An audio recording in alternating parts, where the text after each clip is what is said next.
Number 26.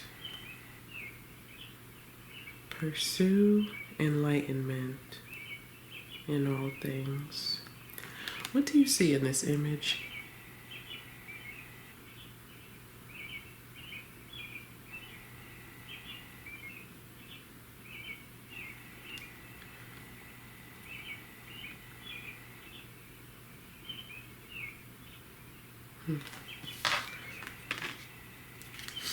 I feel like there are some intuitive messages being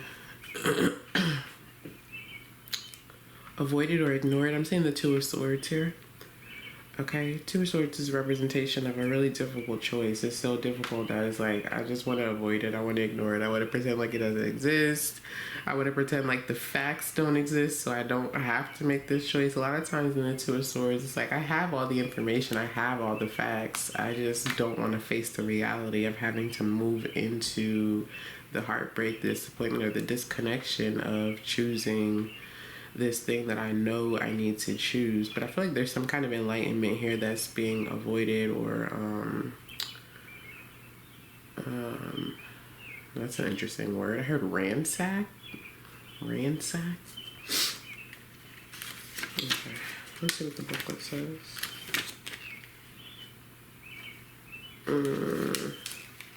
26. This card presents itself to you today, encouraging you to explore a particular opportunity for enlightenment. It is often those moments when we allow ourselves to be open to new perspectives that we become enlightened and see things from a much more informed and mature viewpoint. Pulling this card challenges your sixth sense to recognize that bravery is an important part of growth, and you're being urged to release some element of fear. Your fifth sense to feel the warm, comforting, cleansing energy that comes from being enlightened and gaining clarity.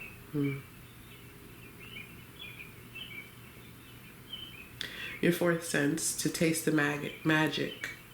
You are capable of creating it. Third sense to smell the clean, crisp air that nature provides us. Smell the clean, crisp air that nature provides us if we are willing to spend time in it. Second sense to hear the encouraging words of your inner voice, your loved ones, and your ancestors as they cheer you on. And your first sense to see the endless possibilities on the other side of the door if you will only let go of expectations. Enlightenment is a beautiful opportunity for us to grow by expanding our knowledge so that we may apply it to our lives. I like to believe that they come to us and we choose to manage it in 3 different ways. The first way that we manage is by immediately acting on the information because we know that is exactly what we've needed. The second way that we manage is by receiving the information but not being fully aware of how we can apply it to our lives.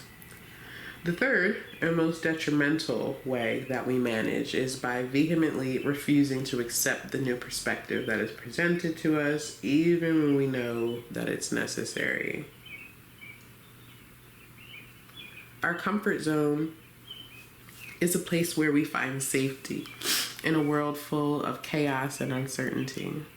Stepping outside of that or introducing differences can often feel like an attack.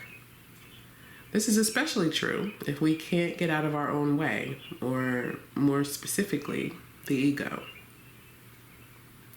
When I first started recording on YouTube, I was against being on camera for several reasons. If I'm being honest, I would never even peg myself as someone who would be on YouTube at all, but I felt called to do it. With my Venus sign in Taurus and my North Node in Capricorn, I was struggling to get out of my comfort zone. Every once in a while, I would get the urge to get on camera, and each time the response was great. It would immediately have an increase in views and cause me to gain new subscribers every time.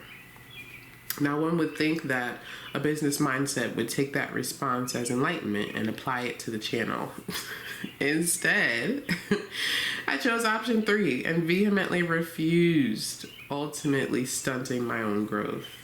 I continued to get this message occasionally, whether randomly or during the course of actively asking my spirit guides what I could do to keep business booming in the right direction. I'm sure that they were tired of me asking, because at this point it was blatant disregard. I finally came to a point in my journey where I had to hold myself accountable. My lack of progress was a direct result of my stubbornness, and I had to get out of my own way. I decided finally to take the enlightenment that I had received and apply it in the way that I knew I should have all along. I made a vow to myself that in a specific time period, if I was recording, it would be on camera. The response continues to match the effort, and as long as I continue to hold myself accountable while accepting enlightenment, I will continue to grow. What a coinky dink, here I am not on camera again. Yeah, no, specific time period I held myself accountable, and that's definitely evolved since I wrote that. But it's really just an example of this card, and as always, I invite you guys to identify your own real-time, real-life examples of the particular energy that the card represents, so that you can envelop all of your sensory experience within the message, within the session today especially. Let's see what our journal prompt's gonna be.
Okay, friends.